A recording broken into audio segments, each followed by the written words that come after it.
मोह कमाल आहे ना. एक अशी गोष्ट जी आपल्याला खेचून घेते, पण कधीकधी चुकीच्या दिशेलाही नेते. तर आज आपण एका खूप जुन्या प्राचीन बौद्ध कथेतून याच मोहाबद्दल आणि त्यातून मिळणाऱ्या शहाणपणाबद्दल बोलणार आहोत.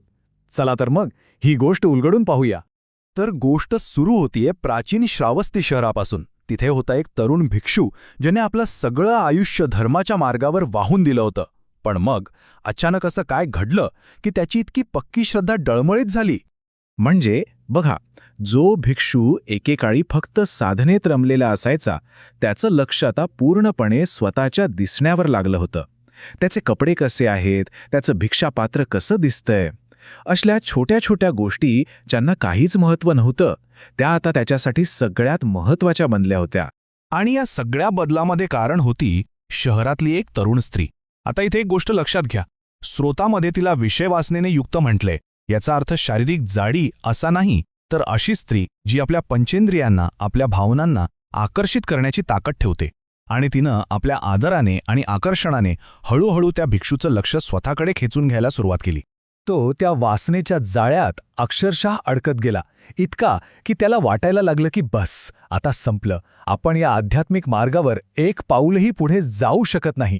आणि मग शेवटी सगळी हिंमत एकवटून तो आपल्या गुरूंपुढे म्हणजे स्वतः बुद्धांपुढे उभा राहिला आणि त्यानं आपल्या मनातली ही घुसमट कबूल केली. आणि यावर बुद्धांनी जे उत्तर दिलं ते ऐकून तो भिक्षू नक्कीच चक्रावला असेल.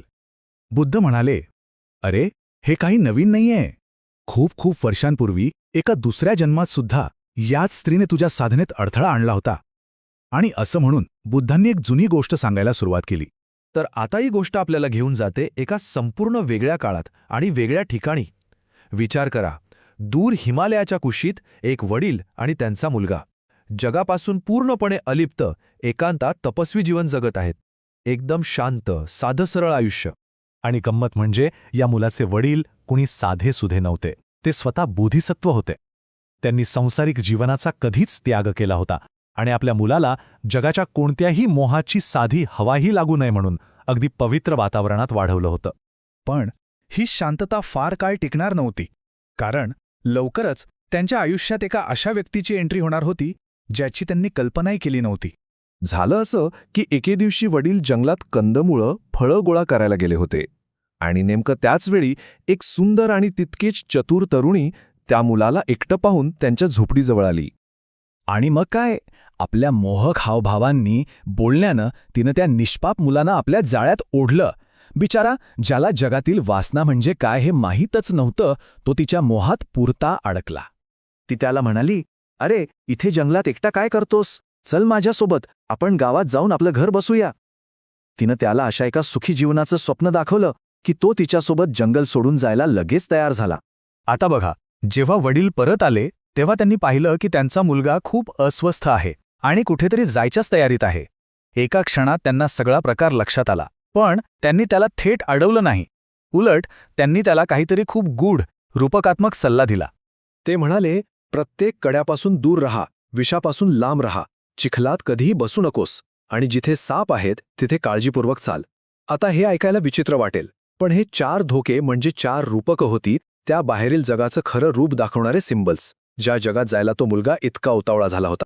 साहजिकच आहे, हे ऐकून तो मुलगा गोंधळला. तो वडिलांना म्हणाला, तुमच्या या कड्याचा, चिखलाचा, विषाचा आणि सापाचा माझ्या धार्मिक मार्गाशी काय संबंध आहे? त्याला काहीच कळलं नव्हतं. आणि मग वडिलांनी त्या कोड्याचा उलगडा केला. आणि इथेच या कथेचं खरं सार आहे. बघा, ते म्हणाले, विष म्हणजे दुसरं तिसरं काही नाही तर मादक मद्य, जे माणसाची बुद्धी भ्रष्ट करते. कडा म्हणजे स्त्रियांचं आकर्षण, जे का साधकाचं मन इतकं विचलित करू शकतं की तो त्याच्या मार्गावरून खाली कोसळू शकतो. चिखल म्हणजे काय, तर प्रसिद्धी आणि मानसन्मान, ज्याच्या मोहात एकदा माणूस अडकला की तो स्वतःलाच विसरून जातो. आणि साप म्हणजे शक्तिशाली राजे आणि सरदार, ज्यांच्यापासून नेहमी दूर राहिलेलं बरं. वडिलांचे हे शब्द म्हणजे जणू काही एक आरसा होते. ते ऐकताच त्या मुलाच्या डोळ्यांवरची मोहाची पट्टी उतरली. त्याला त्या बाहेरील जगाचं खरं रूप दिसायला लागलं आणि त्याचा विचार करण्याचा दृष्टिकोनास पूर्णपणे बदलून गेला. वडिलांच्या या ज्ञानामुळे त्या बाह्य सुखांचा सगळा भ्रम दूर झाला आणि तो मुलगा पुन्हा एकदा पूर्णपणे स्वतःला समर्पित करून आपल्या तपस्वी जीवनात परतला. तर ही भूतकाळातली गोष्ट सांगून झाल्यावर बुद्ध पुन्हा वर्तमानात आले. परत त्याच श्रावस्ती शहरात त्याच तरुण मनाशी संघर्ष करणाऱ्या भिक्षूकडे. आणि मग बुद्धांनी त्या कथेतील पात्रांची खरी ओळख उघड केली. ते म्हणाले, ती जंगलात भेटलेली मोहक तरुणी, ती दुसरी कोणी नसून श्रावस्तीमधील हीच स्त्री होती. तो तपस्वीचा निष्पाप मुलगा, तो म्हणजे तू स्वतः, हा असंतुष्ट भिक्षू. आणि ते ज्ञानी तपस्वी वडील, ते होतो मी स्वतः. म्हणजे बघा, हा मोहाचा खेळ जन्मांतरी असाच सुरू होता. तर मग या संपूर्ण कथेतून आपण काय शिकायचं?